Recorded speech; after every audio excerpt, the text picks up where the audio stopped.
Bonsoir à tous et à toutes, bienvenue sur ce webinaire pour les membres de la NeuroSuccess Academy. Donc ce soir, comme convenu, votre spécialiste Olivier Madel-Rieux. Bonsoir Olivier. Bonsoir Mathieu. Comment vas-tu? Très très bien, j'ai mis mes oreillettes pour faire plus sérieux, c'est pour le GABA. C'est parfait, c'est parfait. C'est pour le GABA. Donc du coup, question-réponse de la tisane, donc j'espère que les faits... Moi j'ai marqué love, je bois les bols avec amour, mes bols d'eau. Mes bols d'eau, tu vois. Allez, je t'écoute. Est-ce que tu pourrais du coup nous rappeler les bienfaits déjà de le fait de boire autant d'eau chaude par jour? Alors ça, c'est ce qu'utilisent les Chinois. Ça, c'est la médecine traditionnelle chinoise. Ça permet, en plus de travailler, alors on va nettoyer le foie, parce que le foie, on a besoin au moins de boire, on va dire, un bol d'eau avant de se coucher le soir. Alors pour certains qui ont un petit problème de prostate, peut-être pas un bol d'eau, mais 2 verres d'eau à ce moment-là. Moins un petit peu en quantité, parce que l'eau est nécessaire pour nettoyer, on va dire, la vésicule biliaire, et le matin encore plus, au moment où on se lève, pour le foie, qui a travaillé durant toute la nuit. Donc ça, c'est essentiel. Alors, on ne se rouille pas quand on boit de l'eau, au contraire, on hydrate le corps, et surtout, ça permet d'accélérer les processus d'élimination. C'est-à-dire que moi, avant, je prenais du thé vert régulièrement. Aujourd'hui, je prends beaucoup moins de thé vert. Alors, je prends des tisanes, comme tu dis, avec différentes plantes, mais je fais des bols d'eau chaude, mais chaude, voilà, donc 3-4 fois par jour. D'accord. Et c'est vraiment pour l'immunité, c'est pour l'intestin. Alors, ça permet le matin et le soir de nettoyer la vésicule biliaire le soir, le foie le matin. Et ça, c'est indispensable parce que ce sont nos organes d'élimination. Et au cours de la journée, ça permet vraiment de nettoyer l'estomac, l'intestin, et ça stimule l'immunité. Voilà. D'accord. Alors, très bon conseil à suivre. Alors, je suis... Mais le bol d'eau est important, c'est de mettre une intention dans l'eau. Et moi, tu vois, je mets une intention d'amour, love. Tout est important, l'intention est importante. Et ça a une importance si c'est du thé ou de la tisane? Non, alors, si tu veux, il faut quand même prendre 1 ou 2 bols à ce moment-là dans la journée d'eau chaude, parce que qu'il n'y ait aucune fonction, aucune substance à assimiler. Parce que si tu mets de la tisane, forcément, ça va passer par le foie, forcément, et ça va aller aussi au niveau de l'intestin grêle. Le but, si tu veux, c'est de nettoyer. Donc nettoyer et pas d'absorber. Sinon, c'est pas tout à fait pareil, c'est pas le même effet. Alors, on peut prendre des plantes cholagogues, on peut prendre des plantes cholérétiques pour agir sur le foie, mais là, l'important, c'est que l'eau toute seule va être super véhicule sans avoir besoin d'engorger. Ce qu'on cherche, c'est à désengorger. D'accord. Alors, je note dans le chat qu'il y a pas mal de personnes qui ont des problèmes à se connecter. Les problèmes peuvent venir soit de chez eux. Je sais que le débit en ce moment est très utilisé par beaucoup de personnes. Je vois qu'il y en a pas mal du coup qui n'arrivent pas à poser de questions. Ils sont assez bloqués, donc là c'est un petit peu embêtant. Alors en tout cas il y aura un replay. Si les questions arrivent à parvenir, il y aura un replay de tout ce qu'on aura dit ici qui vous sera envoyé demain par mail. Donc vous aurez les informations. Donc n'hésitez quand même pas à poser vos questions. Écrivez-les comme ça, nous on les aura quelque part au moins. Mais n'hésitez pas vraiment à poser vos questions. Parce que là, je suis désolé, Olivier, mais on a des petits... Ouais, je vois ça. La connexion Internet n'a pas l'air d'être... Sachant que moi, je t'entends bien. Tu m'entends bien? J'entends bien. Je lis même les messages des gens, donc il n'y a pas de souci. Posez les questions dans le chat. Vraiment, écrivez-les ici. Nous, on les aura derrière. Donc, n'hésitez pas. Donc, voilà. Bon, bah voilà, il y a une première... Alors oui, bon. Hop, parce que... N'hésitez pas à relancer votre lien. C'est peut-être aussi de votre côté que la connexion peut être... Je vois un message qui apparaît dans le chat. Je ne sais pas si tu le vois, Mathieu. Bien sûr, vas-y. Si vous rencontrez des problèmes d'arrêt de l'image et du son, parce qu'a priori, il y a pas mal de gens qui n'ont pas de son ou des problèmes d'image, appuyez sur le bouton rouge « Reconnecter » en haut. Voilà, ce qui vient d'apparaître, c'est un message qui est écrit en noir sur jaune. Appuyez sur le bouton rouge « Reconnecter » en haut. C'est envoyé c'est moi qui ai envoyé ce message pour justement prévenir les gens. Ah, c'est toi, d'accord, ok. Relancer le lien. Il y a Christophe qui a déjà posé une question, donc on va commencer doucement. Si ça s'améliore pas, on essaiera de trouver une solution pour que des questions soient posées et que Olivier y ait répondu. Donc on a Christophe. Pour faire une thématique. Christophe, bonsoir. Pour les mouvements oculaires, il arrive parfois que le regard de la personne parte dans plusieurs directions très vite. Ouais. Dans ce cas, prend-on la première direction de l'œil ou là où le regard se pose le plus longtemps? Alors, ce qui est important, c'est toujours la première. Parce que c'est comment tu vas rechercher, on va dire, l'information. Et après, tu te poses plus longtemps. Moi, je vais toujours chercher la première information. D'accord. Une dernière. Alors, par contre, on revient. Bon, les questions vont vachement varier, hein. On revient sur l'eau chaude.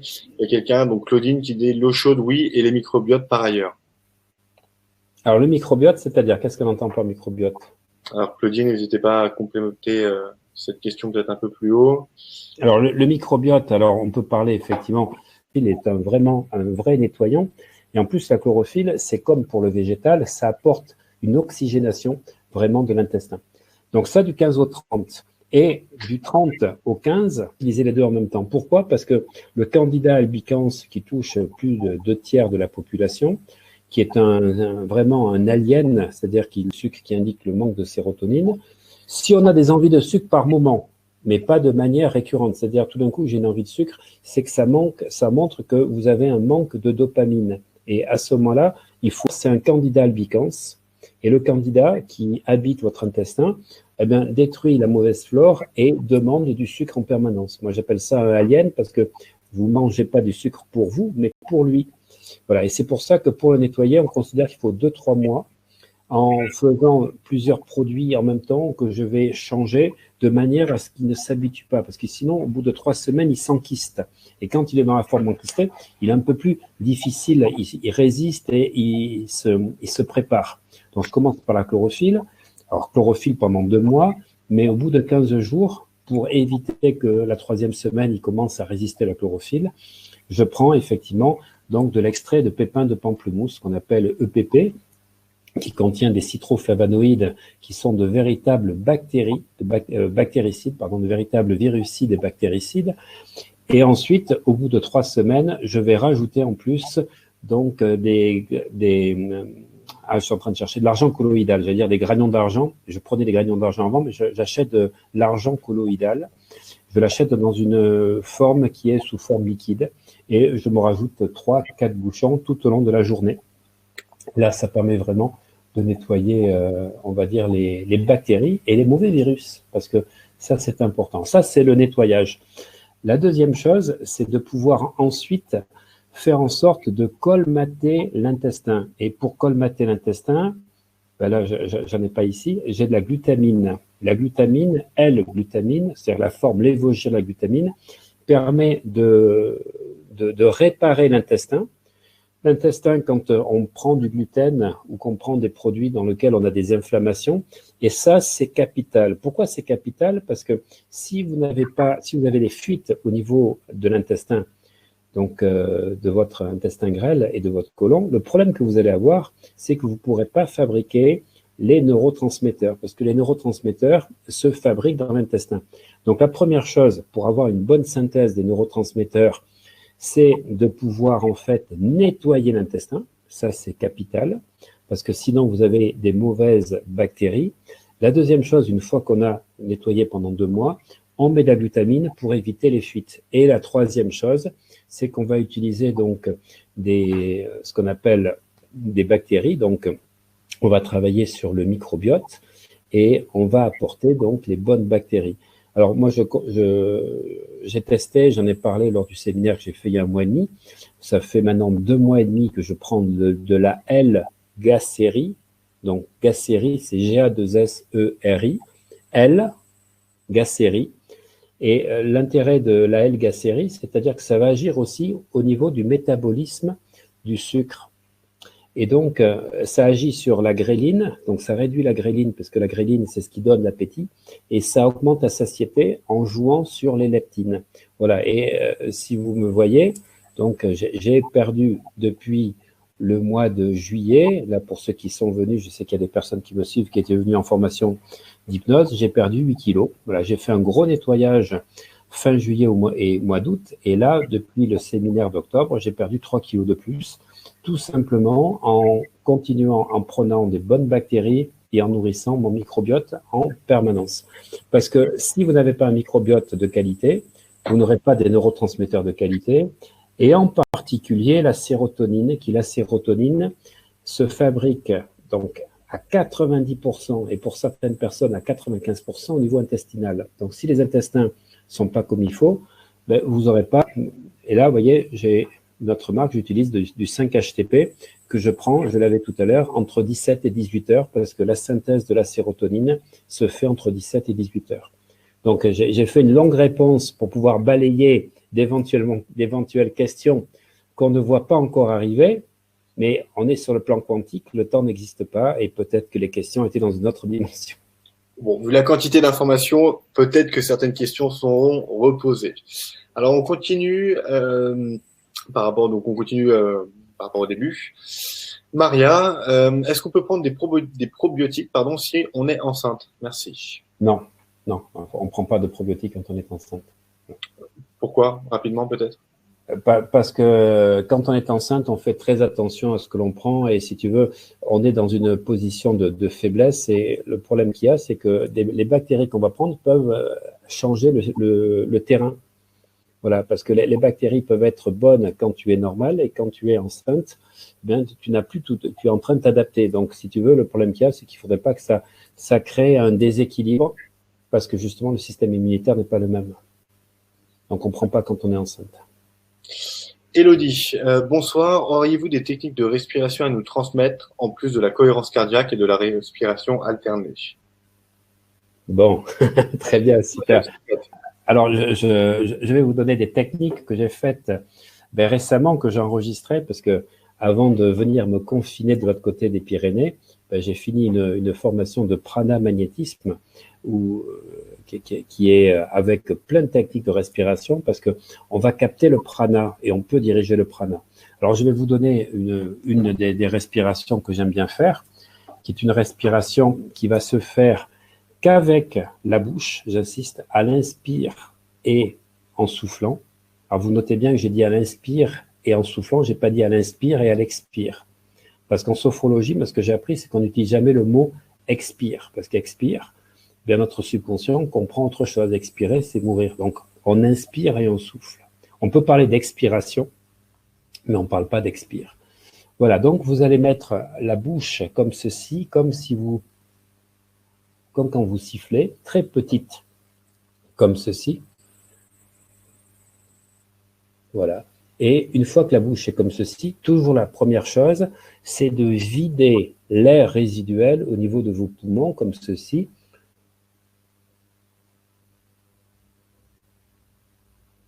Et je vais aspirer doucement.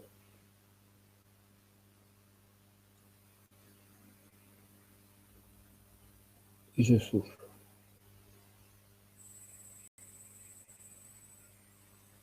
J'inspire. Alors, concentrez-vous sur l'air un peu plus chaud à l'inspiration, un peu plus froid à l'expiration. Et en même temps, je vais raccourcir la durée des inspirations et des expirations.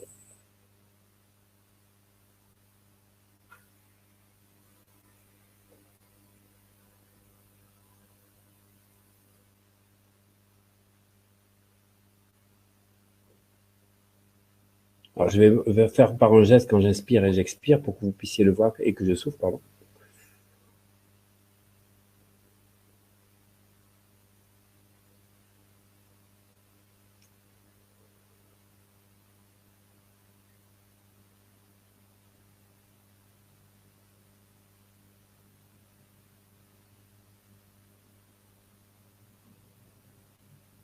Commencez à bailler.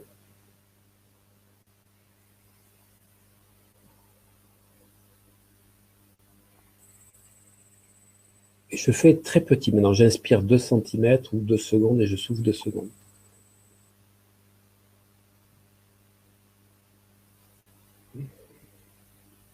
Et c'est parti. Là, c'est la respiration vraiment pour calmer. On augmente effectivement le GABA et surtout, on stimule le système parasympathique. Et c'est terminé. Désolé. Quand je me suis filmé la dernière fois, je crois que pendant 10 minutes, j'arrêtais pas de bâiller et j'ai dit voilà, ça va. Et c'est reparti.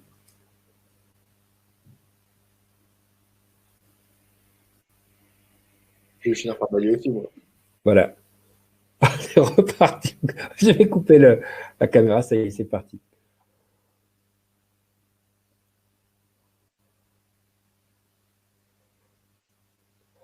Waouh.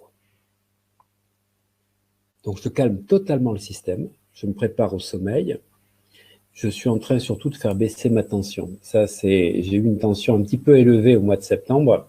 Voilà, on m'a demandé effectivement de prendre des on va dire, j'allais dire des bêta-bloquants, non, des enzymes de conversion, et j'ai pas voulu. Donc, je travaille avec des techniques de respiration, et ça permet vraiment de faire baisser de 2 ou 3 cm de mercure. Quand vous faites ça, c'est impressionnant. Et encore, je ne vais pas jusqu'au bout parce que je suis pris dans le système. Voilà. Alors, est-ce que les gens ont des réponses à dire par rapport à ceci? Alors, je pense qu'on va y revenir juste après pour essayer de suivre un tout petit peu les questions quand même. Sachant qu'on en a une, Hélène, la question est intéressante et large. Alors, sachant qu'il y aura plusieurs compléments alimentaires, mais je pense que si tu peux prendre le temps de d'y répondre, ça peut être très intéressant. Donc, bonsoir. Quel est le meilleur moment pour prendre ces compléments alimentaires? Donc, il y en a une petite liste. D'accord. Il faut me dire lesquels et je répondrai en fonction des... Donc, j'en ai 6, je te les liste. Donc, on commence par le magnésium. Est-ce qu'il vaut mieux me prendre ça le matin, le midi, le soir? Le magnésium, matin et soir. Donc, matin et soir. Matin. La vitamine C. Alors, ça dépend si c'est de la vitamine C synthétique ou si c'est de l'acérola. Si c'est de l'acérola, on peut en prendre matin et soir. Moi, personnellement, j'en prends le soir de la vitamine C, à condition qu'elle soit toute seule. Enfin, sous forme acérola, il ne faut pas de la vitamine C avec du fer, parce que si vous avez... souvent, il y a des mélanges maintenant dans les produits complémentaires modernes, et donc à ce moment-là, c'est que le matin. Mais la vitamine C est indispensable et elle n'empêche pas de dormir. La vitamine C stimule les surrénales. Et on a besoin d'avoir des surrénales en forme pour la dopamine et pour la pêche. La noradrénaline. D'accord. Il y a un replay. Bon, tant pis, on gardera ça, mais... On va en faire une autre tout à l'heure, une respiration, parce que ça les intéresse. La vitamine D. Oui, alors la vitamine D le matin. Le matin, et faire attention donc à respecter les 400 unités les 408 qu'on demande de prendre, c'est les 10 microgrammes journaliers. Alors je sais qu'il y a des culturistes qui ont tendance à doubler, à faire 1008 par jour, à faire 2008 par jour. Attention, parce que ça fait des plaques d'athérome à force. Voilà, ça peut créer donc des dépôts de graisse sur les artères. Donc, à 408, c'est la dose journalière, il n'y a aucun souci. On peut très bien, quand on est un peu fatigué à cette période de l'année, doubler la dose pendant un mois, comme ceci. Mais moi, je suis pour un dosage régulier et pas des doses que l'on a des fois chez le médecin, de 50 000 UI qui sont faites en 2 ou 3 injections, parce que ça perturbe le métabolisme de la vitamine D. Et surtout, le problème de la vitamine D, c'est que ça peut faire des dépôts de graisse, je dis bien. Mais à 400 unités, il n'y a aucun problème. Donc, c'est le matin qu'on prend. Oméga 3. Matin et soir. Matin et soir, d'abord parce que les hormones sont faites le soir. Voilà, ça commence à partir de 23 heures et la grande fabrique synthèse des hormones se fait à 3 heures du matin. Donc, on a besoin d'oméga 3 le soir. D'ailleurs, on conseille de manger du poisson le soir. Voilà, plutôt que le midi. C'est par rapport au cycle. Moi, j'utilise beaucoup la chrononutrition. Et le matin aussi, parce qu'on a besoin de gras le matin. Voilà, les hormones ont besoin de gras et on a besoin de gras pour activer tous les systèmes métaboliques. Et en particulier, si on ne mange pas du gras le matin, le problème qu'il y a, c'est que c'est l'organisme qui le fabrique. Et à ce moment-là, vous faites du mauvais cholestérol. Donc, personnellement, j'ai déjà dit qu'il faut manger des protéines le matin. Alors, je vais peut-être surprendre des personnes et des personnes vont effectivement pas forcément être d'accord avec moi parce qu'elles sont dans des régimes végétariens ou végans. Moi, le matin, je prends donc 70 grammes de pain, alors de pain sans gluten, sur lequel je vais mettre 2 cuillerées de soupe d'huile d'olive et je prends donc à peu près 150 grammes de fromage. Voilà. D'accord. Et encore une fois, du gras, du bon gras. Du bon gras, voilà, tout à fait. Et depuis que je fais ça, je perds du poids régulièrement. Voilà. Avant, je faisais pas, le fromage, j'en mangeais plus. Mais je suis en contact avec un spécialiste de la chrononutrition. C'est impressionnant. Comme quoi, je prends même plus de café, mais je prends du fromage le matin parce que ça m'apporte la dopamine et enfin à travers surtout la phénylalanine. C'est la phénylalanine qu'on trouve beaucoup dans le fromage. Et d'ailleurs, j'ai fait une capsule qui sortira sur YouTube où j'ai parlé de mes 20 meilleurs produits pour justement, je prends un cas de mon expérience, je parle des 20 produits que j'utilise aujourd'hui pour stimuler la dopamine et je cite 3 fromages qui pour moi sont essentiels. Le comté, par exemple, c'est une source extraordinaire, mais c'est pas le soir qu'il faut le manger, c'est le matin. Voilà, par exemple, l'avocat, c'est le soir. Il faut prendre l'avocat et je me fais des goûters. Voilà, je prends un goûter à 5-6 heures en prenant un avocat. Voilà, et du coup, j'ai même pas besoin de manger le soir des fois. Parce que du coup, j'allais ouvrir cette petite parenthèse en termes de nutrition. Tu disais du coup un bon petit déjeuner du coup. Et du coup, pour le midi et le soir, tu préconises encore une fois gras et consistant le midi, léger le soir. Alors, je vais te dire, parce que bon, j'ai mon livre qui sort au mois de janvier. Donc, j'ai mon Voilà. livre qui sort au mois de janvier. Et d'ailleurs, j'ai Valérie qui m'envoie ça. Voilà. Donc, je vous montre l'image, parce qu'on a fait les photos chez Flammarion. Voilà. Donc, je ne sais pas si on le voit. Booster vos défenses immunitaires selon votre groupe sanguin. Donc, aux éditions Flammarion, première quinzaine de janvier. Je l'ai coécrit avec Valérie Lamour, qui est naturopathe, qui a écrit 15 livres sur la naturopathie en général, sur l'alimentation. Elle avait écrit un livre avec Marion Kaplan. Elle a surtout écrit un livre avec Onfray, Michel Onfray. Donc, elle est naturopathe et elle pratique l'hypnose. Et auparavant, elle était scénariste. Elle écrivait des livres et elle a été co-scénariste du film Les uns et les autres de Claude Lelouch. Donc, c'est une personne que je connais depuis 3 ans et demi. Et nous avons bondi sur l'occasion en avril, quand nous avons discuté pendant le confinement. C'est ça, le confinement, ça sert à quelque chose. Elle me dit, écoute, j'ai rêvé que j'allais écrire un livre avec toi. J'ai dit, écoute, c'est parfait. Moi, j'ai rêvé il n'y a pas longtemps que j'allais écrire un livre parce que j'en avais un qui était en train de se faire sur le Ho'oponopono. Et malheureusement, les 2 personnes qui étaient dessus, elles n'arrivent pas à se mettre à ma place. J'aurais donné tous les éléments. J'ai dit, OK, c'est moi qui vais l'écrire, c'est personne d'autre. Et à ce moment-là, elle me dit, écoute, avant de t'y mettre, on pourrait en faire un livre ensemble. Et on dit de quoi on pourrait parler. Et sort à ce moment-là une étude qui a été faite à Shanghai. Il y a eu 2 études à Shanghai qui sont sorties donc début avril. La première, c'était sur l'usage de la vitamine C dans le cadre de la Covid-19, où ils ont utilisé, ça s'appelle d'ailleurs le protocole de Shanghai. Ils font 10 grammes de vitamine C en intraveineuse, et dans certains cas, ils sont même montés à 30 ou 40 grammes. Voilà, donc la vitamine C, se sont aperçus que c'était exceptionnel. Voilà.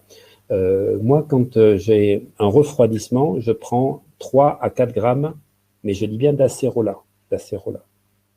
Voilà, c'est pas comme On peut faire un excès d'assez. Enfin, c'est. Non, parce que tout ce qui est, si tu veux, excédentaire va être. Tes urines seront orange. Voilà, donc il n'y a pas de souci. Dès que tu vois les urines colorées, c'est que c'est éliminé. Voilà. Alors pourquoi je dis acérola et pas acide ascorbique? Parce que la vitamine C, le vrai nom, c'est acide ascorbique. Tu vas acidifier ton corps, pas avec l'acérola. Et l'acérola est indispensable parce que ça permet vraiment de surmonter et de soutenir les surrénales. Voilà. Les surrénales, aujourd'hui, elles sont épuisées. Alors, moi, j'en prends encore plus soin parce que cette année, je suis allé un petit peu loin. J'ai fait beaucoup trop de choses, j'en suis conscient. Et le cortisol que tu fabriques fait du surrénal, voilà. Ça épuise tes surrénales, et quand tu épuises tes surrénales, il faut savoir que le surgras va se mettre au niveau donc de tes hanches, parce que ça va être proche des surrénales pour le cortisol. Ça, il faut savoir que quand on prend un petit peu une bouée, alors on le fait avec l'âge, ça c'est normal, parce qu'au-delà de 50 ans, on a une diminution progressive donc des hormones, mais le problème qu'il y a, c'est quand on a un surcroît de stress, eh bien notre corps va stocker, à cause du stress, la graisse au niveau donc des hanches ici, et en particulier parce que les reins sont à côté et le cortisol se fait avec du cholestérol. Et donc, c'est le mauvais cholestérol. Et le cholestérol n'est plus utilisé pour vos hormones, mais est utilisé pour fabriquer le cortisol. C'est ça qui est problématique. Donc, en fait, c'est ça le secret, c'est de pouvoir effectivement stimuler les surrénales, mais les stimuler dans le sens les soutenir et pas les stimuler dans le sens de les vider. Voilà. Et aujourd'hui, avec ce stress permanent que l'on a, alors d'abord par le rythme de vie, par les choses et les produits connectés, et puis aussi parce que on a une anxiété du futur. On ne sait pas, et j'imagine que certaines personnes ont des situations difficiles sur un plan économique. On n'arrive pas à se projeter, c'est très difficile. Eh bien, le problème, c'est que le cortisol, il va en fait transformer tout le sucre que vous prenez en graisse. Voilà, et c'est pour ça qu'on grossit. Alors en plus, le cortisol va en fait diminuer toutes vos hormones. Voilà, bon, je ne vais pas rentrer sur les problèmes au niveau du foie, au niveau des artères, effectivement, ou du cœur, mais ça, c'est super important. Donc, l'intérêt de la vitamine C, sous forme d'acérola, ça permet effectivement de pouvoir soutenir les surrénales et elles en ont bien besoin. Alors, ça c'était pour répondre donc à ce produit-là, donc il doit y en avoir d'autres. Oui, alors oui, magnifique pour toutes les informations. Il faudrait juste qu'on fasse peut-être un petit peu plus court parce que je vois que les questions continuent à défiler. D'accord, ok, super. Mais encore une fois, merci beaucoup. Alors, il y avait donc la glutamine, tu nous avais dit. Ouais, la glutamine, tout à fait. Matin ou soir, pardon. Il en reste 2 encore après. Tout au long de la journée. Matin, midi et soir. Il en faut 3 par jour. Moi, j'en prends 3 par jour, matin, midi et soir. D'accord. Alors, intéressante parce que la glutamine permet de réparer l'intestin et c'est le précurseur du glutamate. Le glutamate est un produit qui soutient l'organisme, un petit peu comme la dopamine ou la noradrénaline au niveau de l'énergie. C'est 1000 fois plus puissant que la noradrénaline. Le glutamate, on le retrouve beaucoup dans la cuisine chinoise sous, comment s'appelle, ce 6e goût. On parle des 5 goûts, le salé, l'acide, le sucré, amer. Non. Amer, voilà, c'est ça, et acide, doux, voilà, c'est ça.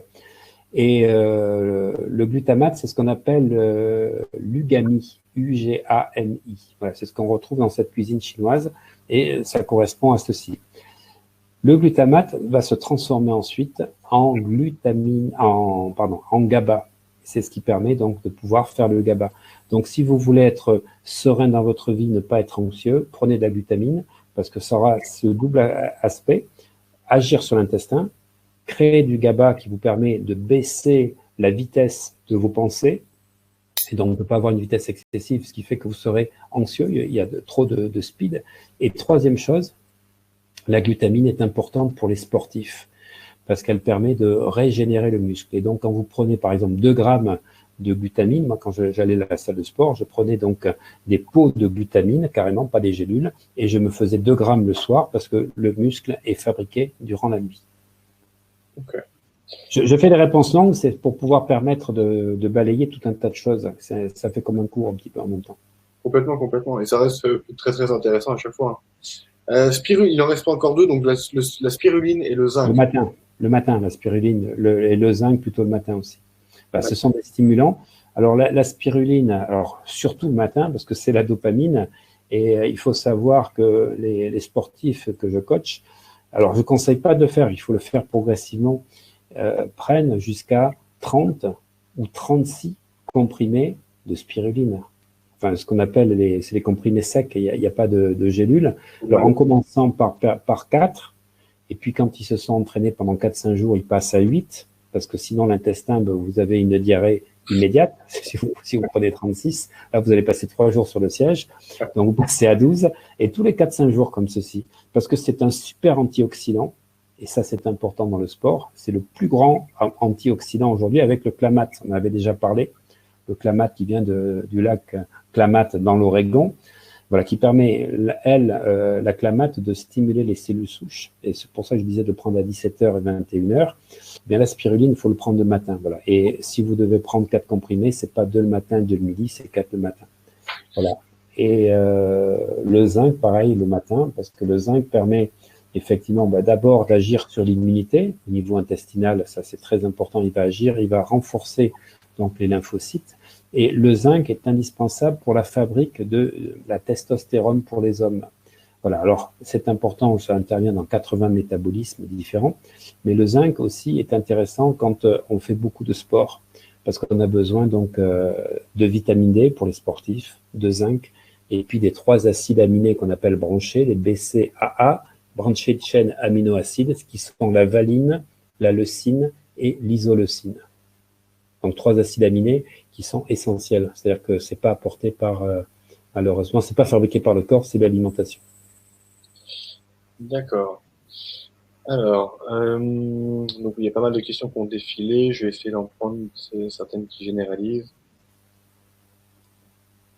Alors, Thierry, de nombreux exercices sont basés sur la visualisation. J'ai du mal à visualiser. Comment développer cette faculté de visualiser les choses?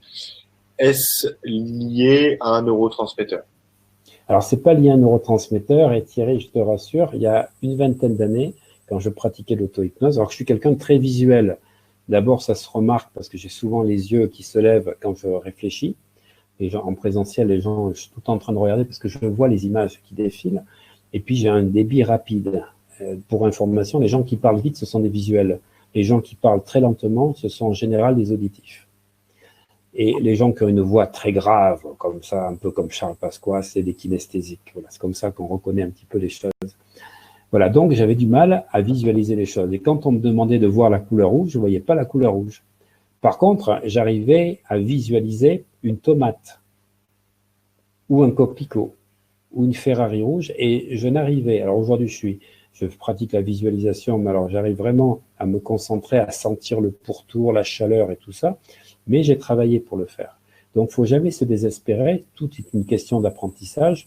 Malheureusement, aujourd'hui, c'est vrai que on veut, surtout dans le cadre du développement personnel, aller trop vite parce que on trouve plein de pépites et on a l'impression qu'il faut les mettre en œuvre de suite, sinon on ne réussit pas. Je dirais toujours que le résultat, il est dans le chemin, il est dans le processus. Il n'est pas dans le résultat que vous faites, c'est vraiment le processus que vous faites. Donc déjà, de les pratiquer, c'est bien. Et réconfortez-vous, soyez super content de le faire. Et comme je dis toujours, il y a une formule miracle qui s'appelle « fais comme si ». Et si tu n'arrives pas à visualiser pour l'instant, parce qu'il y a peut-être un contrôle du mental ou que ce n'est pas forcément ton sens le plus développé, fais comme si tu voyais. Voilà, et ça, c'est une injonction ou une commande qu'on va donner à son subconscient. Eh bien, je vais faire comme si je voyais. Je demande à mon subconscient de continuer l'exercice comme si je voyais. Et vous verrez que vous serez surpris par les résultats. D'accord. Alors, nous avons Karine. Est-ce les neurotransmetteurs qui produisent les sensations et les émotions, ou est-ce l'inverse qui peut modifier les transmetteurs? Alors, c'est l'inverse. Ce sont les sensations qui agissent sur le cortex insula, donc l'insula qu'on appelle aussi insulum, voilà, qui va donner un signal au niveau du cortex singulaire, donc le cingulum. Pardon, je me suis trompé, je viens de faire une... Ouais. Non, c'est bien ça, je suis fatigué. L'insula agit... Non, mais aujourd'hui, je suis fatigué. J'ai fait 2h30 de marche, c'est pour ça. C'est le cortex singulaire qui agit par les sensations au niveau de l'insula, qui, elle, va déclencher, donc, à travers le système parasympathique, tout ce qu'il faut au niveau, donc, sur les neurotransmetteurs. Donc, je reprends. Parasympathique, sympathique. L'orthosympathique, qu'on appelle aussi sympathique, c'est le système adrénergique. Donc, le stress, l'adrénaline, cortisol. Système parasympathique, c'est ceux qui freinent, qui équilibrent. Eh bien, vous avez soit le sympathique, soit le parasympathique qui vont envoyer des sensations au travers donc du cortex singulaire. Et ce cortex singulaire, ce sont les sensations. Et ce cortex singulaire envoie les informations au niveau du cortex insulaire qui ensuite va faire la fabrique des neurotransmetteurs. Donc ce sont les sensations qui touchent les émotions et les émotions fabriquent les neurotransmetteurs et pas l'inverse.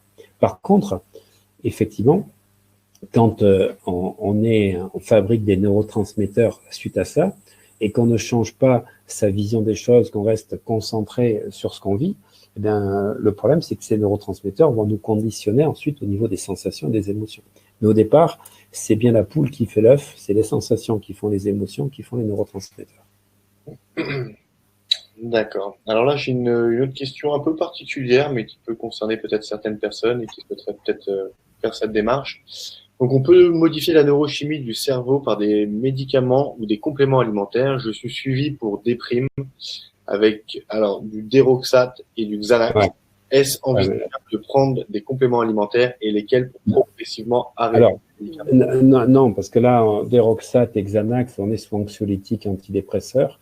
Donc, effectivement, ça agit au niveau du système sérotoninergique pour le Deroxate et le Xanax agit donc au niveau du système GABA. Voilà, donc pour résumer, donc on est sur le off du cerveau et toujours dans ce cadre-là, ça sera un accompagnement fait par le médecin avec, en fonction des symptômes qu'il peut voir chez cette personne-là, comment il peut faire peut-être un sevrage ou une baisse progressive, mais jamais je ferai prendre des compléments alimentaires dont j'ai parlé lorsqu'on est sous ce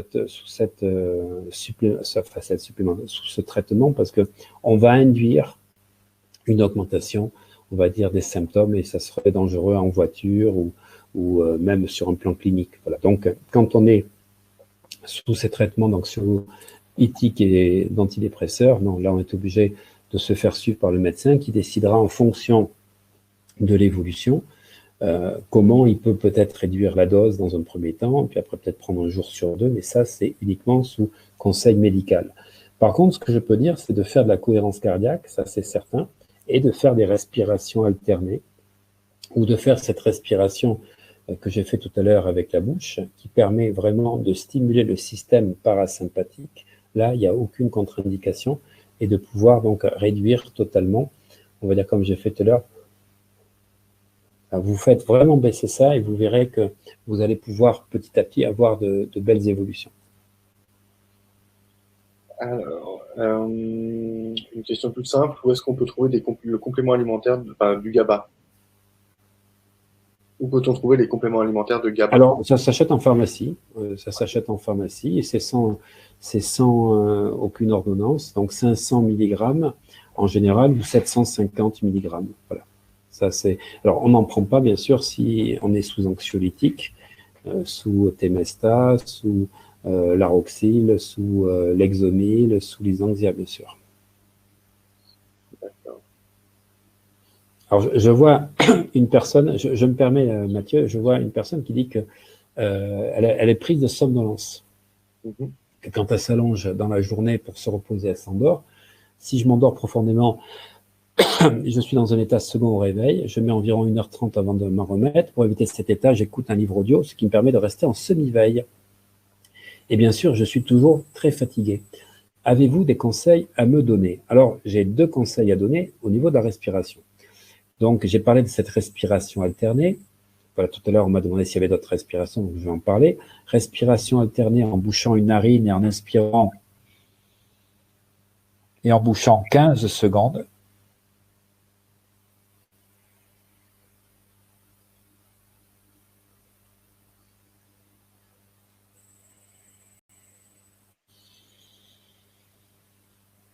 Et j'inspire à nouveau.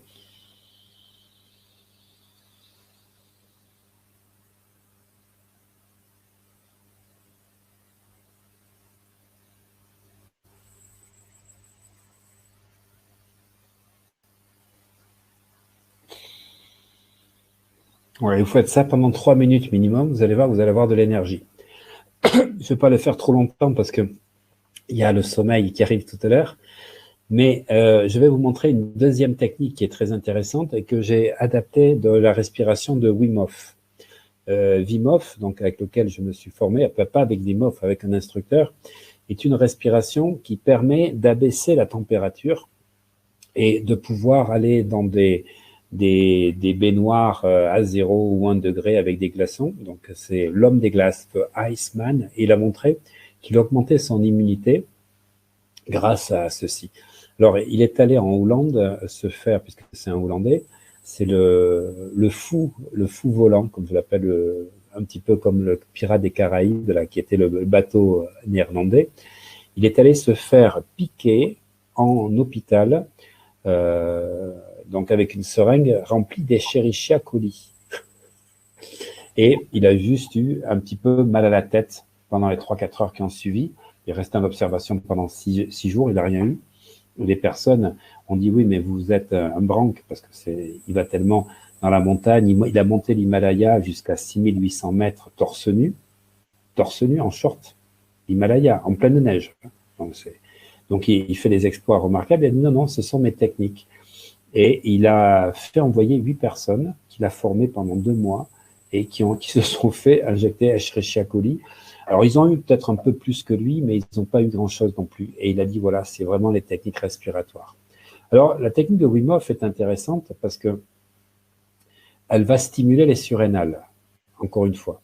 Le problème qu'il y a, ce que j'ai pas aimé moi, dans cette technique, c'est que je vois des gens qui sont adeptes. Alors, on peut aimer, on peut être fan, mais le problème, c'est que quand je regarde sur Internet, il y a beaucoup de gens qui ont fait des burn-out suite à l'utilisation un peu excessive donc de la respiration Wim Hof, parce qu'en fait, c'est de l'hyperventilation.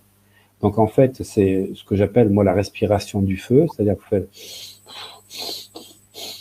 vous allez vous mettre en hyperventilation. Donc, en fait, quand vous mettez en hyperventilation, ce que vous faites, c'est que vous créez du CO2 et le CO2 va attirer de l'oxygène, en fait, dans les muscles. Parce que ça fonctionne, je ne vais pas rentrer dans le détail, c'est ce qu'on appelle l'effet de Bohr, ou l'effet Bohr, B-O-H-R. C'est ce qui permet d'expliquer que quand on se met dans des apnées vides ou apnées à poumon plein, eh bien, on va stimuler l'oxygène d'une certaine manière et c'est ce que j'appelle la respiration intermittente. Ça permet vraiment de trouver de l'énergie. Alors, il faut être encadré pour la respiration Wim Hof et je ne veux pas la montrer parce que ça peut avoir des décompensations. Par contre, moi, j'ai adapté une respiration à ma façon parce que je ne voulais pas vider les surrénales. Au contraire, c'était plutôt avoir de l'énergie et pas se mettre comme le surhomme, c'est-à-dire de faire des respirations complètes. Et si les gens veulent le faire, on va le faire ensemble pendant 20 fois. Donc, je vais faire inspiration profonde, expiration profonde, 20 fois d'affilée, sans aucune apnée. Et quand j'aurai fini la dernière, la 20e respiration, je vais rester en apnée totale, le plus longtemps possible. Et dès que vous avez envie de respirer, vous respirez grandement, vous restez bloqué pendant 10 secondes et on va pouvoir recommencer à nouveau. Voilà. Alors faites-le une première fois et puis ensuite, quand vous aurez l'habitude pendant une semaine, vous faites 2 cycles, 3 cycles et ça, c'est... Alors je vais vous montrer pour que vous puissiez comprendre. Donc, vous inspirez profondément, vous soufflez.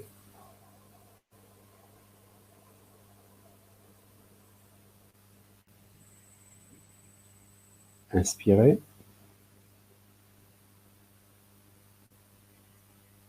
Soufflez.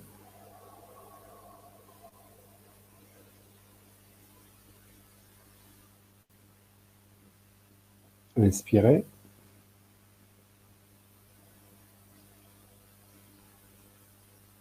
Soufflez.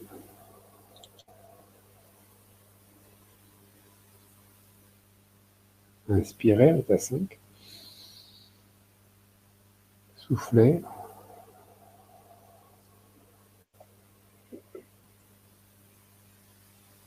Inspirez.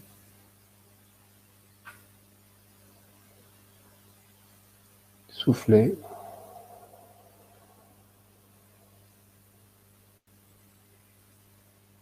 Inspirez.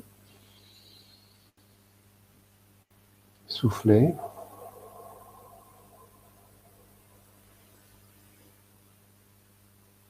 Inspirez.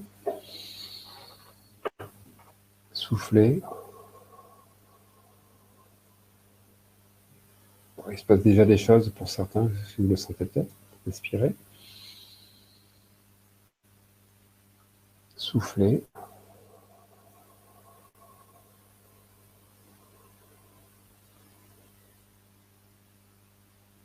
Inspirez.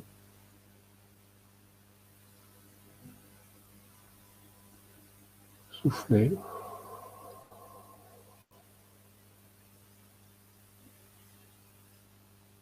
Inspirez. Soufflez.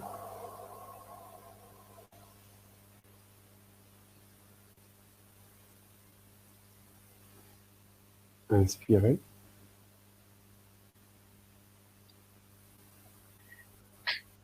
Soufflez.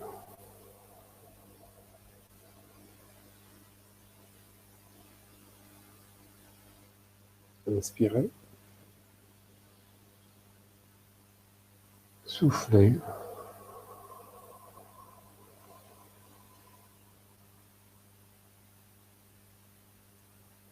Inspirez.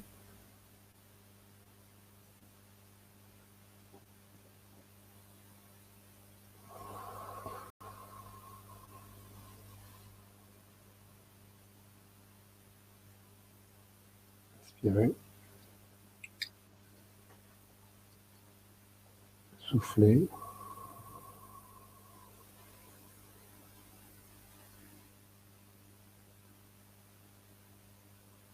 Inspirez.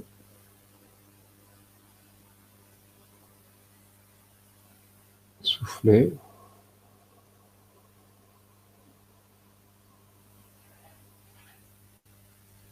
Inspirez enfin.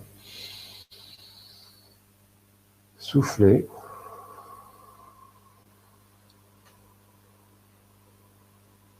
Jusqu'au bout.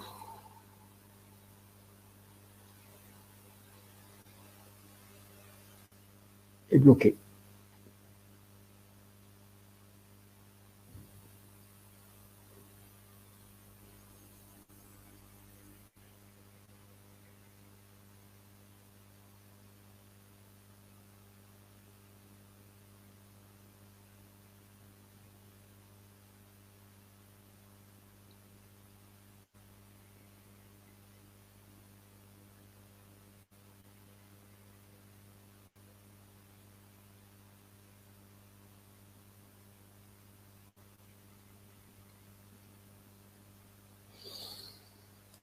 Inspirez quand vous avez besoin et vous restez bloqué 10 secondes.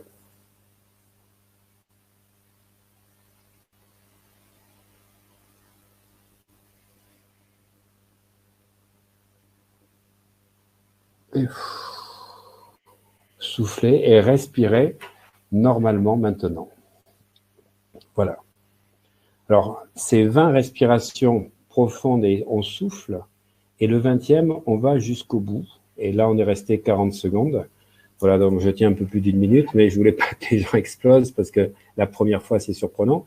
Et vous pouvez... Alors, il faut pas chercher à aller le plus loin possible. Il faut aller chercher jusqu'à ce que ce soit confortable. Quand ça ne l'est plus, on reprend la respiration. Une grande respiration, on reste bloqué pendant 10 secondes. Donc, on a fait du poumon vide et après, on fait une apnée en poumon plein. Voilà. Alors, on continue. J'aimerais bien encore peut-être poser 5 ou 6 bonnes questions. Alors, attends, il y en avait une qui était très bien. Elle était juste là, voilà. Vaut-il stimuler, pardon, les 4 neurotransmetteurs à la fois ou plutôt les uns après les autres? Alors, stimuler, c'est pas vraiment les stimuler, c'est les équilibrer. Il faut pas avoir de carence. Okay. Dr. Braverman parle du edge effect, c'est-à-dire l'effet tunnel, c'est-à-dire de dire que les 4 neurotransmetteurs sont équilibrés de la même manière pour avoir un cerveau hyper performant, puisqu'on a la volonté par la dopamine, on a l'équilibre par le GABA, on a la créativité et plein de pensées grâce à l'acétylcholine, et puis la sérotonine nous permet d'être, on va dire, plein de bien-être. D'accord. Auriez-vous des conseils pour les problèmes de fer? Pourraient-ils être en lien avec des hormones neurotransmetteurs? Alors, c'est pas en lien avec des hormones. Alors d'abord, les femmes ont un problème de fer, ça c'est évident, et surtout qu'elles ont, de par leur menstruation, et puis surtout, elles ont l'habitude de moins manger de viande que les hommes. Et je rappelle que la source principale de fer se trouve dans la viande. Voilà. Même si on en trouve dans certains, on va dire, légumineuses ou légumes, c'est quand même la viande qui est le... Voilà. Je sais que certaines personnes n'aiment pas trop, elles me disent qu'il y a le fer ailleurs, mais le fer ailleurs. Excusez-moi, j'ai pas fait exprès. Mais l'hème, ce qu'on appelle l'hème pour faire l'hémoglobine, n'est pas la même. Et le fer animal n'est pas le même que le fer végétal. Ça, c'est important pour la qualité. Mais je rentrerai pas dans le débat parce que je sais que dès qu'on touche sur la notion de carnivore ou d'herbivore, voilà, ou de, voilà, et on n'est pas d'accord. Mais justement, si j'ai parlé du livre tout à l'heure, c'est que nous avons mis une notion avec Valérie, justement, donc au mois d'avril, quand on a parlé de ça. C'était le deuxième protocole. C'était ce que les Chinois ont montré à Shanghai, c'était de voir que le groupe O était moins touché que les autres groupes. Et aujourd'hui, on a plein d'études qui sont sorties au mois d'octobre en Norvège, en Finlande, montrant que le groupe O a 35% de moins de contaminés du Covid, alors que c'est quand même à peu près 45% de la population, le groupe O, que le groupe A. Le groupe B et le groupe AB sont 35% de moins, on va dire, que le groupe O, mais le groupe A, enfin, sont 35%, pardon, plus contaminés, mais le groupe A a même un surplus de 20%. C'est-à-dire que les plus touchés, c'est les groupes A, ensuite c'est les BAB, et puis alors, celui qui est le moins touché, c'est les groupes O. Et donc, on s'est intéressé aux travaux de D'Amato, de Peter D'Amato et de son fils, qui ont écrit beaucoup sur les groupes sanguins. Mais à l'époque, c'était sur le cholestérol, c'était sur le diabète, et c'était surtout sur l'amincissement par les groupes sanguins. Et donc, on a cherché pendant 4 mois, et on a déposé 3 mots qui n'existaient pas à l'INPI, donc sur l'alimentation immunotoxique, immunopositive ou immunoneutre. Et en fait, on a travaillé sur les différents composés de chaque groupe sanguin, parce que chaque, on va dire, groupe sanguin a effectivement des aliments privilégiés. C'est-à-dire, par exemple, moi je suis groupe O, il faut manger 55% de protéines. Voilà, alors les gens vont me dire, oui, mais on peut manger des protéines végétales. Oui, on peut, mais le groupe O n'a pas forcément, on va dire, une affinité avec les protéines végétales. Et on est allé chercher ça dans tous les travaux qui avaient été faits, donc on a traduit beaucoup de choses en anglais, parce que les Américains ont beaucoup travaillé dessus, pour trouver que dans chaque groupe sanguin, il y avait d'abord, on reprenait ce qu'avait fait D'Amato sur la proportion, mais surtout des produits qu'il ne faut pas. Voilà, donc ça, c'est super important. C'était pour parler tout à l'heure des compléments alimentaires. Et le fer est indispensable. Il est indispensable parce que si vous n'avez pas de fer, vous ne pourrez pas fabriquer donc de la noradrénaline. La phénylalanine se transforme en... La phénylalanine se transforme je suis en train de chercher tyrosine, phénylalanine, tyrosine en L-dopa, L-dopa, dopamine. Et si vous n'avez pas donc de fer, ben, vous ne pourrez pas fabriquer la dopamine. Donc il ne suffit pas uniquement d'avoir la B2, B3, B5, B6, B12. Il faut du zinc, du magnésium et du fer. Et ça, c'est indispensable. Donc je dirais que c'est plus la carence de fer qui va faire que vous ne pourrez pas transformer la dopamine. Et ça, c'est vachement important. Parce que je dis aux médecins, vous verrez bientôt sur YouTube des extraits de conférences que j'ai fait avec des médecins cette année à Paris, donc sur les Champs-Élysées, et j'explique que si vous êtes en dépression et que vous êtes en carence de fer, vous sortirez jamais de votre dépression, mais vous y resterez 20 ans, vous pouvez faire toutes les psychothérapies que vous voulez, vous n'aurez pas d'augmentation de fer, vous n'aurez pas la possibilité de sortir de votre dépression. Ça, c'est super important. La vitamine B3, la niacine, qui est indispensable parce que sinon, le tryptophane va se transformer, on va dire, en B3 et ne se transformera pas en sérotonine, mais le fer. Voilà. Donc, je dirais plus que c'est à l'inverse qu'il faut voir les choses, c'est que les micronutriments, quand ils sont en carence, provoquent des carences dans les hormones correspondantes. Vitamine B3, matin, soir?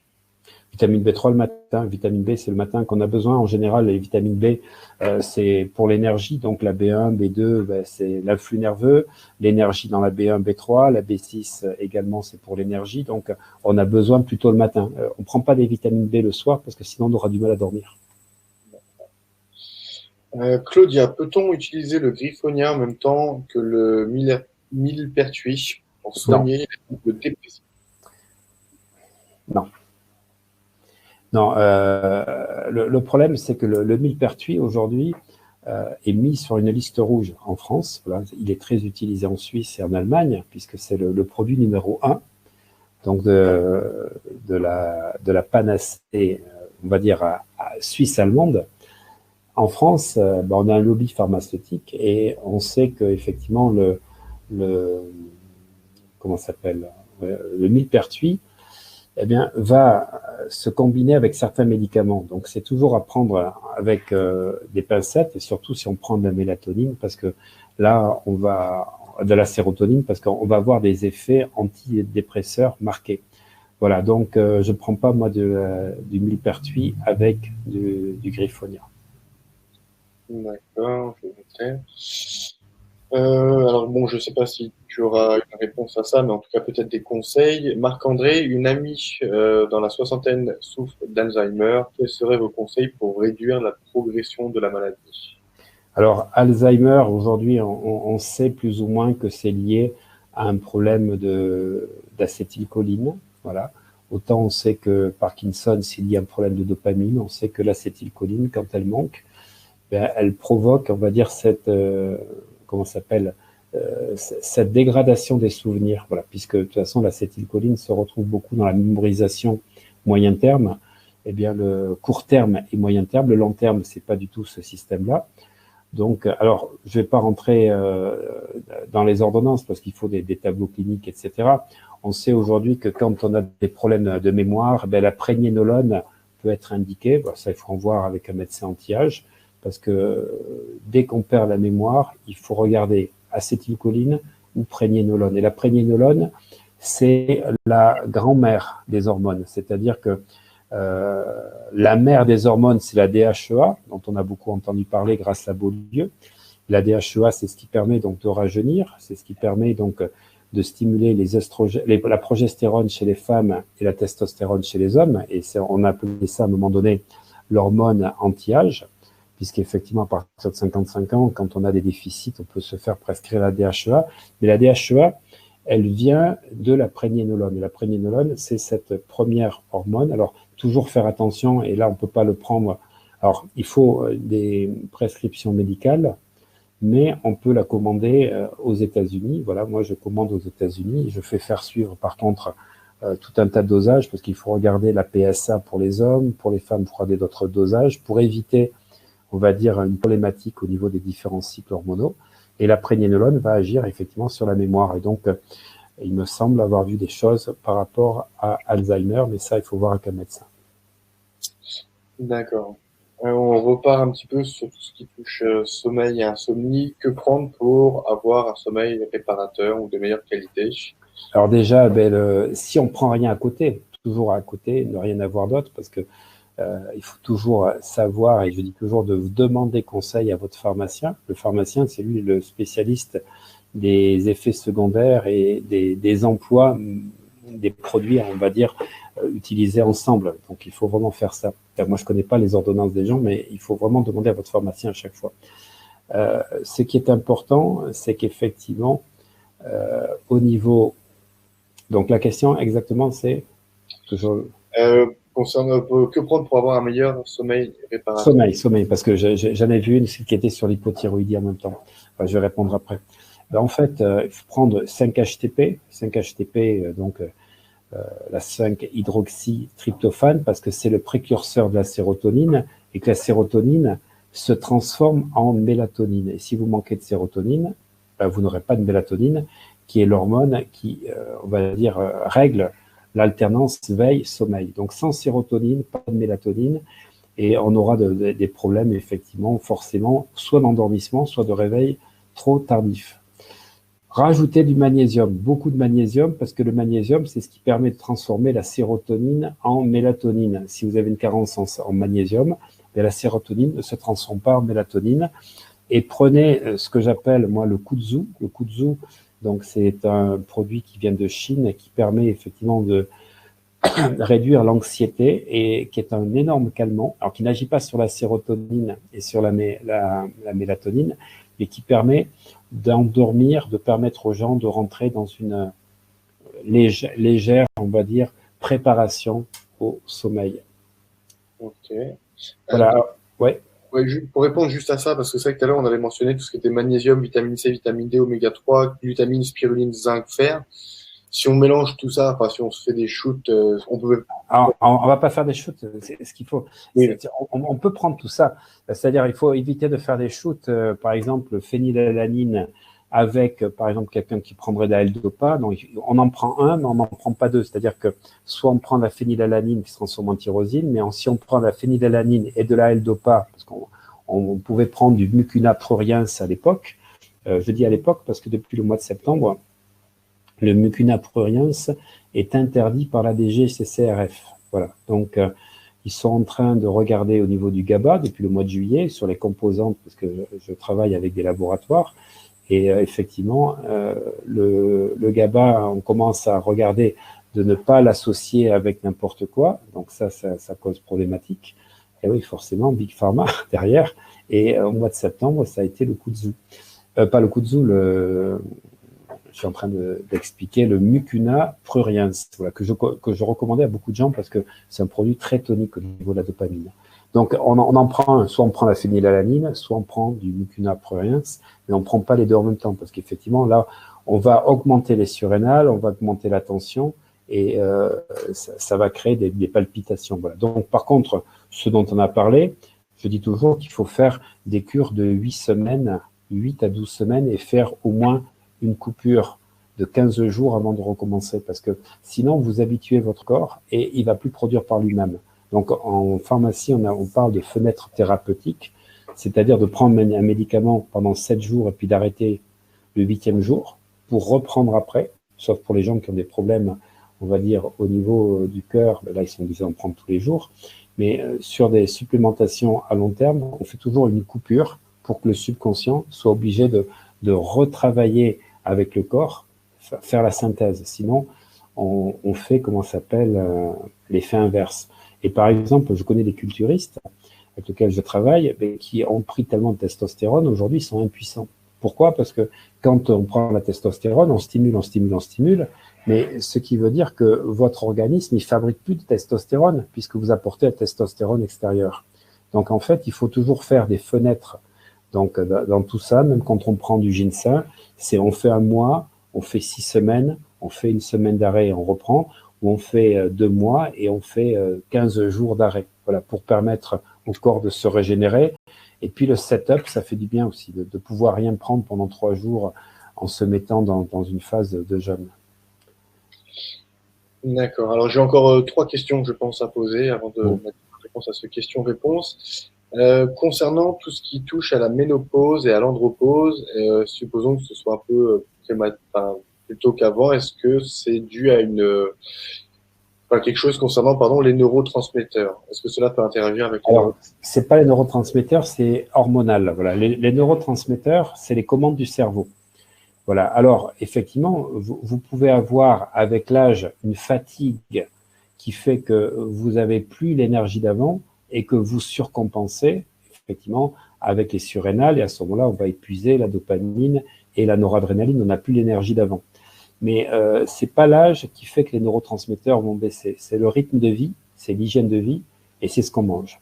Par contre, au niveau de l'âge, on sait par exemple que la testostérone chez les hommes, elle baisse de 10% à partir de la 20e année. Ce qui veut dire qu'à 60 ans, vous avez que 60% de votre testostérone de jeunesse. Et puis 70, 50, puis 40. Au niveau de ce qu'on appelle l'hormone de croissance, eh bien, l'hormone de croissance qui soutient les os et les muscles baisse de 14% à partir de la 20e année. C'est-à-dire que quand vous arrivez à 60 ans, vous avez 4 fois 14, vous n'avez plus que 44% de la base que vous avez. Alors, on peut lutter contre ceci en ayant une supplémentation, on va dire, naturelle, et pas en prenant de la testo ou des hormones de croissance. Et je disais tout à l'heure que pour la testostérone, il faut prendre donc du zinc, il faut prendre du magnésium et il faut prendre de la vitamine B6. Voilà. Avec de l'arginine, zinc, magnésium, arginine, B6, ce qu'on appelle le ZMA, zinc, magnésium, arginine, vitamine B6, ça c'est essentiel. L'arginine stimule la dopamine et l'arginine stimule les érections, stimule, on va dire, la testostérone avec le zinc. Le zinc est indispensable pour, on va dire, avoir de la testostérone. Sinon, vous mangez des noix. Les noix sont importantes et si vous voulez avoir une super testostérone, vous mangez, alors je vais vous donner la recette, vous prenez 5 noix d'Amazonie, ou les noix de macadamia, les noix d'Amazonie, vous en prenez 5 le matin, 5 le soir, et 30 amandes dans la journée. Et les 30, c'est quand vous voulez, ça peut être 10 à 11 heures, 10 à 15 heures, 30 amandes dans la journée, et 5 noix du Brésil. Je peux vous dire que vous allez avoir une super testostérone parce que ça contient exactement tout ce qu'il faut. Voilà. Au niveau des femmes, effectivement, ce qui est important, c'est de permettre, on va dire, d'avoir beaucoup d'oméga 3. Je dirais c'est pareil pour tout le monde. Ça, c'est très, très important. Et surtout de faire attention au fer, de faire attention au magnésium. Ça, c'est important parce que ça agit dans beaucoup de catabolisme. Alors, j'ai vu une personne qui demande des recommandations alimentaires ou compléments alimentaires en cas d'hypothyroïdie. Alors déjà, en cas d'hypothyroïdie, vous allez supprimer tout ce qui est crucifère, c'est-à-dire les brocolis, les choux-fleurs, tout ça, ça doit disparaître de votre alimentation parce que ils empêchent, on va dire, la synthèse de l'iode. Ça, c'est important. Alors, faire attention à pas trop consommer de poisson non plus, parce que vous aurez tendance à faire un feedback, on va dire, à baisser donc vos hormones. Et ce que je vais vous conseiller, c'est 4 compléments alimentaires qui sont indispensables. Parce que dès qu'on va parler de problèmes thyroïdiens, on va parler d'un médicament en France qui a fait beaucoup parler de lui, du laboratoire Merck, qui est le Levothyrox. Mais le Levothyrox, ce n'est pas le médicament actif. Ça, les gens ne le savent pas. Moi, j'ai du mal à comprendre en France comment les gens sont totalement, les médecins sont hermétiques, ils donnent que du Levothyrox. Alors, sous la forme Euthyrox, pour les gens qui, effectivement, ne supportent plus l'ancienne, la nouvelle formule, puisque la nouvelle formule est sans lactate, elle a été adaptée pour les Chinois. Donc, le Levothyrox, le principe actif, c'est la lévothyroxine. Donc, ça donnait son nom, lévothyroxine, qu'on appelle aussi la T4. Il y a plusieurs hormones thyroïdiennes. Il y a la T4 et la T3. Puis après, il y a la T4 libre, la T3 libre, qu'on va doser avec la TSH pour savoir le fonctionnement des hormones. Donc, la lévothyroxine est la forme donc, de thyroïdienne, d'hormone thyroïdienne qui n'est pas active. Elle est active quand elle se transforme en T3. Et la T3, on l'appelle la lévoiodothyronine. Voilà, donc c'est la T3 qui est active. Le problème aujourd'hui, c'est qu'on a beaucoup de personnes qui ont du mal à transformer la T4 en T3. Alors pour vous donner une indication, il faut savoir que normalement, on transforme, on va dire 100 mg de T4 en 25 mg de T3.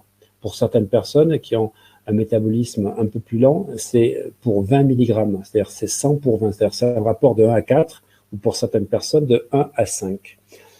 Donc, vous ne transformez pas, vous pouvez prendre autant de T4 que vous voulez, mais vous n'allez pas transformer en T3 si vous manquez 4 éléments.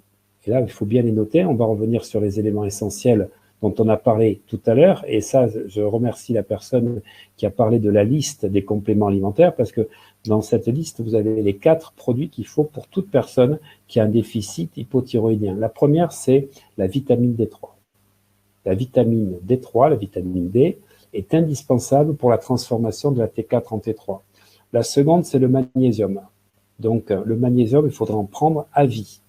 Mais vraiment à vie, tout le temps. Parce que les gens, ils disent, je suis fatigué, je prends du magnésium. Mais non, si tu es fatigué, il te faut 3 mois pour sortir de la réserve et de pouvoir te remettre à flot, et 3 mois pour faire de ta réserve pour plus tard. Donc, magnésium, vitamine D, oméga 3.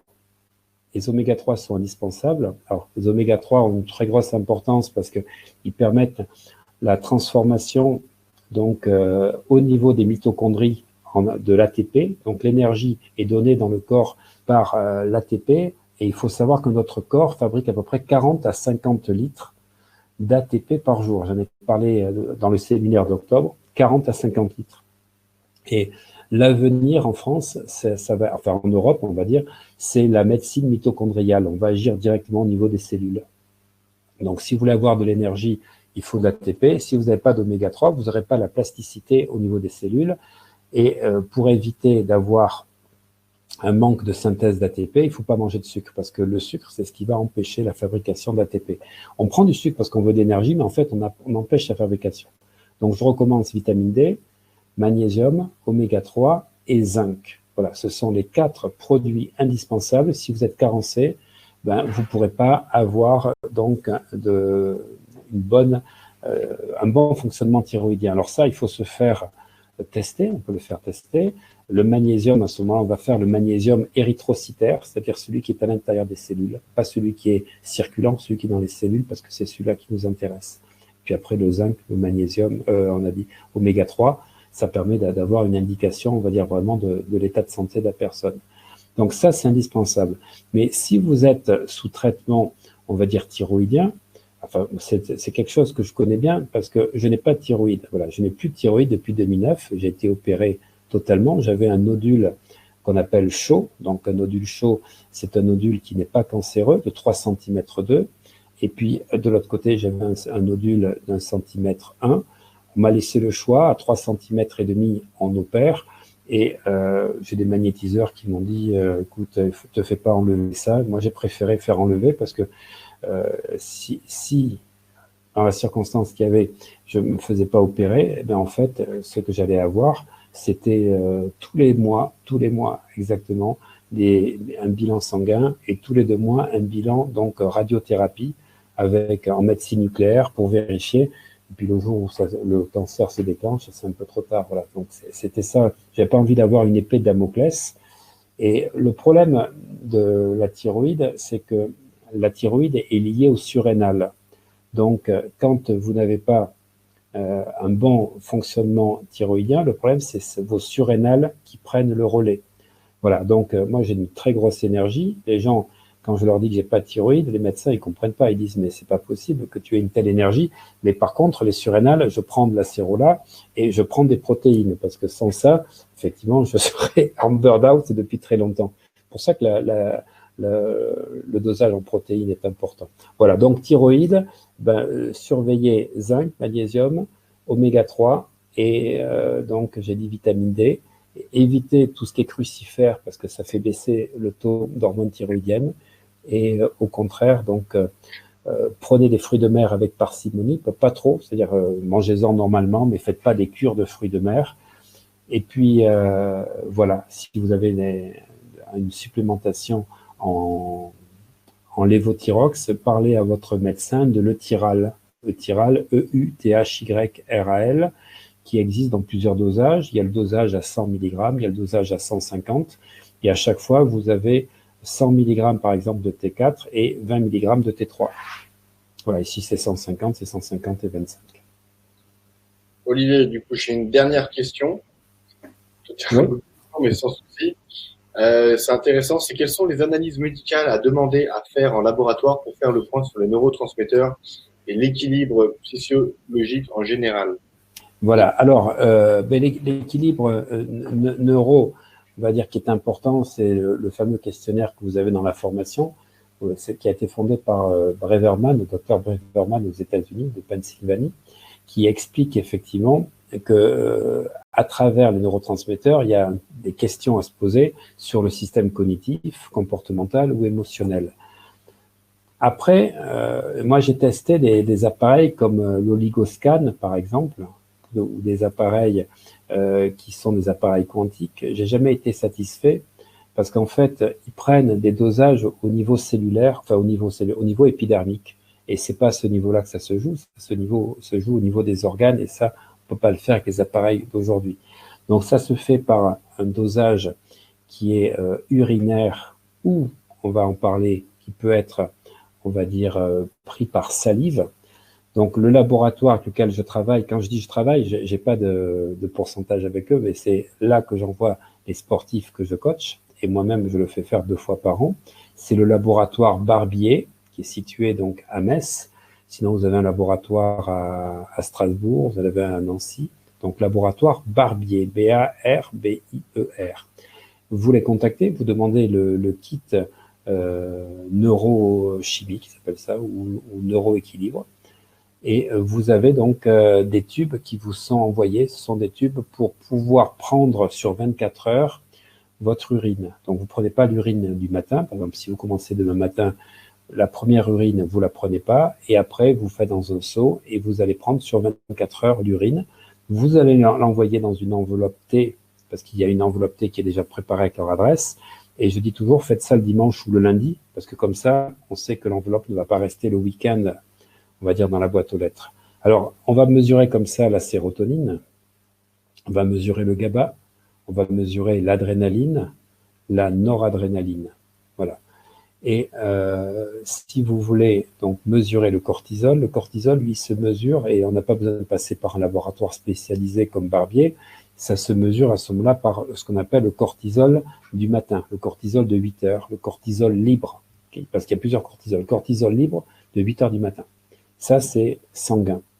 Sinon, on va mesurer le cortisol tout au long de la journée pour les gens qui ont fait un burn-out et qui ont du mal à récupérer par ce qu'on appelle des analyses salivaires. Vous allez avoir des tubes avec qu'on s'appelle des écouvillons, et vous allez mettre l'écouvillon donc à l'intérieur de la bouche, du palais, et vous allez prélever comme ceci, remettre dans le tube, et pareil, vous l'enverrez au laboratoire Barbier, et vous allez faire ça à 8 heures, 12 heures, 16 heures et 20 heures.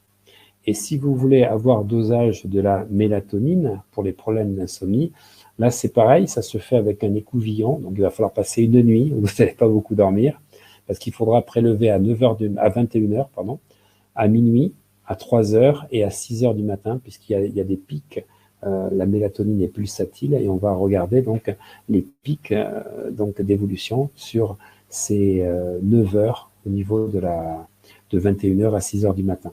Et ça permettra d'expliquer si vous vous réveillez tôt. Alors, par exemple, les gens qui se réveillent tôt, et ça peut être parce qu'ils ont beaucoup de cortisol, parce que quand vous avez beaucoup de cortisol, que vous êtes stressé en burn-out, eh bien vous dormez mal, parce que le cortisol, c'est ce qui apparaît le matin. C'est ce qui permet à 6 heures du matin, 5h30, 6 heures, de commencer à vous réveiller progressivement. Si vous en avez trop, vous allez être effectivement énervé à 3 heures, 4 heures du matin. Voilà, le cortisol, pour les hommes, c'est ce qui provoque l'érection matinale. C'est pour ça que le cortisol est important. J'entends souvent dire sur des vidéos YouTube que le cortisol, c'est un poison. Non, c'est pas un poison. C'est un poison quand on travaille avec du cortisol toute l'année parce qu'on est à fond. Mais le cortisol est indispensable parce que c'est ce qui nous donne l'énergie et c'est ce qui nous réveille le matin et nous met en forme. Donc le matin, si vous n'êtes pas en forme, vous avez peut-être un problème de cortisol ou de dopamine. Et je dis toujours, si vous êtes très fatigué, vérifiez le magnésium du matin.